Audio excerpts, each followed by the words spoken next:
On March 30th, 1968, two boys entered an abandoned New York building and found a man dead on a cot. He carried no identification. The city buried him as an unknown person on Hart Island, the public burial ground used for the unclaimed. In March of 1968, a pair of children playing in an abandoned Greenwich Village tenement in New York City discovered a young man dead on a cot, surrounded by beer bottles and religious paper handouts.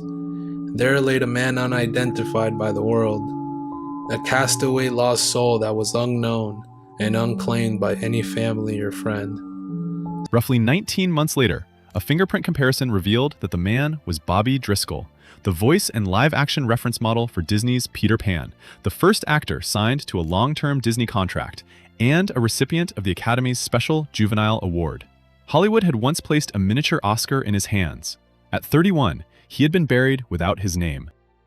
Names are etched on the boxes, each plot carefully marked. That unknown man was later identified as Bobby Driscoll, the young boy who was once the real-life Peter Pan, who Walt Disney himself once said, he was the living embodiment of childhood youth. Driscoll's story is often compressed into a warning about child stars, as if fame automatically created the ending. The record is more specific and more human. He was a disciplined and acclaimed young actor.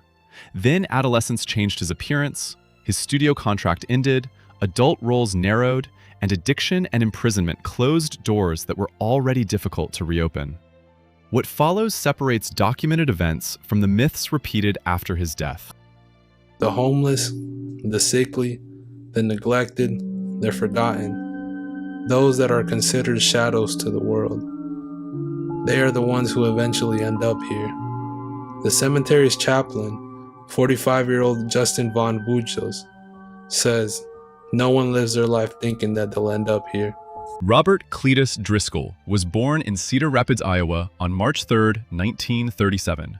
His family moved to Southern California while he was still young. The discovery story sounds like the kind of publicity invention studios loved, but Driscoll himself later supplied its basic outline. A Pasadena barber spoke to his actor son, the son spoke to his agent, and the chain led Bobby to an audition. He was not simply cute on camera. His first screen work arrived in the early 1940s. Small roles led quickly to larger ones, and by the middle of the decade, he was working opposite established stars. Walt Disney's studio was expanding beyond animation and needed young performers who could carry stories combining live action, music, and fantasy. Bobby Driscoll played Johnny in Song of the South, released in 1946, and later Jeremiah in So Dear to My Heart. Song of the South has remained controversial for its treatment of the post-Civil War South and its racial imagery. Separate from that controversy, Driscoll's performance showed how naturally he could work through difficult technical processes and react to animated elements that were not present on set.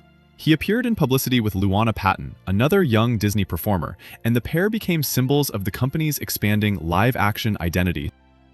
Driscoll's strongest proof that he was more than a studio mascot came outside Disney. In RKO's The Window, he played a boy known for telling stories who witnesses a murder and cannot persuade adults that this time he is telling the truth. The role required sustained fear without turning the child into a cartoon.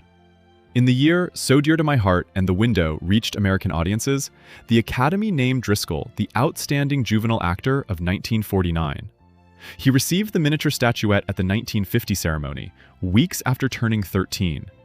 It was formal recognition from the film industry, not a competitive Best Actor award. He had talent, studio support, strong reviews, and a face millions of families associated with trust. In 1950, Driscoll played Jim Hawkins in Disney's first completely live-action feature, Treasure Island, filmed in Britain. Jim had to be frightened, brave, suspicious, and fascinated by Robert Newton's unforgettable Long John Silver. Driscoll's work showed that he could carry a feature without relying on childhood sentiment. He also appeared in radio and television, media that demanded different kinds of timing and preparation.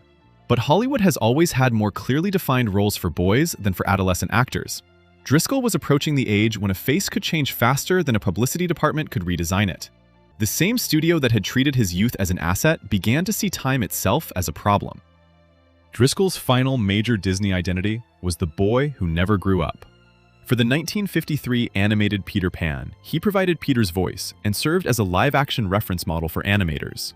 His movements, expressions, and performance helped shape the character, even though audiences saw a drawing rather than his face. The casting now feels painfully symbolic, but that symbolism belongs to viewers looking backward. His Peter remained confident, playful, selfish, brave, and permanently young every time the film was reissued. By the time audiences heard him declare that growing up was impossible, Bobby Driscoll was already discovering how unforgiving Hollywood could be toward a child star who had done exactly that. The contrast is powerful without turning Peter Pan into prophecy. A role did not cause what followed, it simply preserved one version of him, the confident boy, while the person who made that performance kept changing beyond the frame. Accounts of Driscoll's departure from Disney often repeat one humiliating detail: that severe acne made him unusable to the studio. Skin problems during adolescence were reportedly part of his insecurity and may have affected casting. But reducing the end of the relationship to one physical issue turns a complicated employment decision into a cruel anecdote. His 7-year Disney contract was terminated early in 1953. No surviving record establishes one definitive firing scene or proves that acne alone caused the decision. The result is clearer than the private reasoning. A performer who had grown inside one protected system was suddenly expected to compete in an industry that remembered him as a child. During his Disney years, Driscoll had been educated within a controlled studio environment. Later accounts describe bullying and social isolation, with classmates targeting the former child actor and his appearance. He eventually returned to a professional school setting, but the experience deepened a sense that his old identity no longer protected him. He worked in television, radio, and films, including The Scarlet Coat and later The Party Crashers. Yet the parts were smaller, and the authority he had possessed as a child lead was gone. Casting agents saw a familiar name attached to an uncertain adult type. Child stardom had taught him how to work. It had not taught the industry how to imagine him after childhood. Driscoll later said that he began using drugs as a teenager. Addiction develops through multiple personal and social factors, and Driscoll's own statements connected it to his need for acceptance and escape. Arrests for drug possession and related offenses damaged a reputation already weakened by the difficulty of transitioning to adult work. In 1961, after further legal proceedings, he was committed to the California Rehabilitation Center at Chino, a state institution for people convicted under narcotics laws. Driscoll entered custody carrying both a record and the public memory of a wholesome Disney boy. That contrast made the story attractive to newspapers, but it did not make treatment or employment easier. Driscoll was released in 1962 and attempted to restart his career. He was remembered as a child and judged as a convicted drug user. No public blacklist was required. A succession of employers choosing someone else could close the door just as effectively. He had married Marilyn Jean Rush in 1956, and they had 3 children. The marriage ended in divorce in 1960, before his confinement. By the time he tried to rebuild professionally, the family structure and studio structure that had once organized his life were both gone. After his parole obligations ended, Driscoll went to New York. The move is sometimes described as a final attempt to conquer Broadway, but documented details are uneven. What is better established is his involvement with the Lower East Side underground art community, in a circle that overlapped with people around Andy Warhol's Factory. Driscoll made visual art and appeared in Piero Helitzer's experimental film Dirt. In that environment, he was not being asked to reproduce the innocent boy from Disney publicity. But underground visibility did not provide dependable income, treatment, or stability. Gradually, he moved from the edges of a creative scene into deeper isolation. By late 1967 or early 1968, Driscoll had become difficult for friends and family to locate. Available accounts place him in the East Village, living with little money and worsening health. There are reports of a final arrest and a letter seeking financial help, but parts of the timeline depend on later reconstruction rather than complete official documentation. That uncertainty is important. Once a famous person becomes poor and disconnected, the record itself begins to disappear. There are fewer contracts, interviews, hotel registrations, and publicity photographs. A life that had once been documented by studio departments became a set of sightings and memories. He turned 31 on March 3, 1968. Less than 4 weeks later, the record stopped. On March 30th, 2 children found Driscoll's body in an abandoned building on East 10th Street. Police photographs were reportedly shown in the neighborhood, but no one supplied a name. The medical examiner attributed the death to heart failure associated with advanced arterial disease. Later summaries disagree about the cause.